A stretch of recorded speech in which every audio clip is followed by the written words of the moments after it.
चरण छूने से कभी आदमी घटता नहीं है, कभी आदमी का भाग्य कमजोर नहीं होता, बल्कि चरण छूने से तो सौभाग्य बढ़ता है।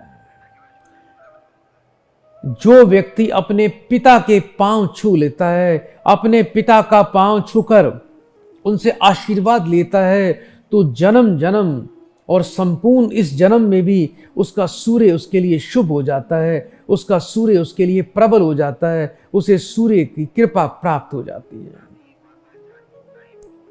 दादी, ताई, माता, चाची और मौसी, इनके यदि आप पांव छुएंगे तो आपका चंद्रमा मजबूत हो जाएगा, आप सदैव प्रसन्न और खुश रहेंगे, जन्म जन्म आपका चेहरे का तेज बढ़ेगा, जन्म जन्म आपको सर्वश्रेष्ठ माता का और स्त्राइन रिश्तों का सुख प्राप्त हो जाएगा।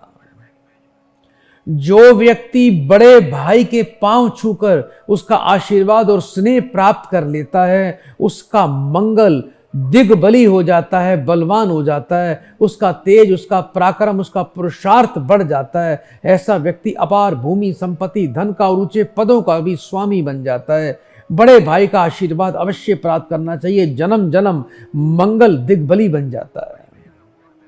जो व्यक्ति बड़ी बहन और बुआ के पांव छूकर आशीर्वाद प्राप्त कर लेता है और उनका बहुत ही मान सम्मान करता है, ऐसे व्यक्ति का बुद्ध सदैव सर्वश्रेष्ठ हो जाता है। ऐसे व्यक्ति को बुद्ध के प्रभाव, शुभ प्रभाव प्राप्त होते हैं, यानी बौद्धिक शक्ति बढ़ जाती है।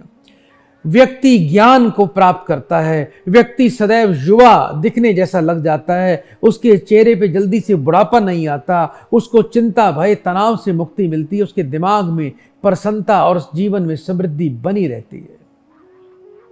गुरुओं, संतों और ब्राह्मणों के पांव छूने से बृहस्पति हमेशा ही आपका मजबूत रहेगा, आपके जीवन में, आपके घर में सदैव धर्म की वृद्धि होगी, लोग आपको पूजेंगे। ऐसा समय भी आएगा कि लोग आपके मान सम्मान में नतमस्तक हो जाएंगे। जितना बृहस्पति को मजबूत कर लोगे, उतना लाभ सामने वाला आपके सामने नतमस्तक हो जाएगा। इससे देव कृपा और ग्रहों की अनुकूलता भी बन जाती है।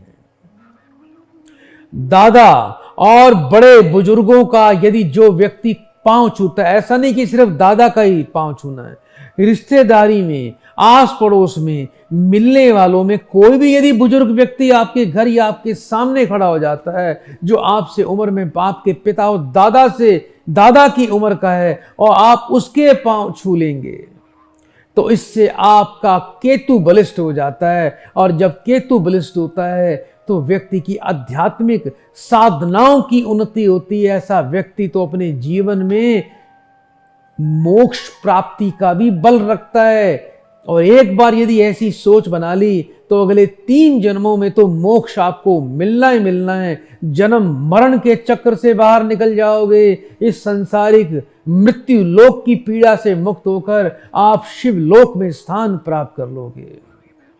जो व्यक्ति अपने भाभी के पांव छू ले, भाभी का मान सम्मान कर ले, उसका शुक्र दिग्बली हो जाता है, उसका वैवाहिक जीवन, उसके चेहरे पर तेज, उसके चेहरे पे सौंदर्य, उसके जीवन में समृद्धि और सभी प्रकार की लग्जरियस सुख उस व्यक्ति को प्राप्त हो जाते हैं। जो व्यक्ति ससुराल पक्ष से अपने संबंध अच्छे रखता है, चाहे वो महिला हो चाहे पुरुष हो, यानी कोई लड़की है, वो अपने सास ससुर, अपने जेठ जेठानी, देवर देवरानी के साथ संबंध अच्छे रखेगी। और यदि कोई लड़का है तो अपने सास ससुर, अपनी साली सालों के साथ, उनकी परिवार के साथ संबंध अच्छे रखता है।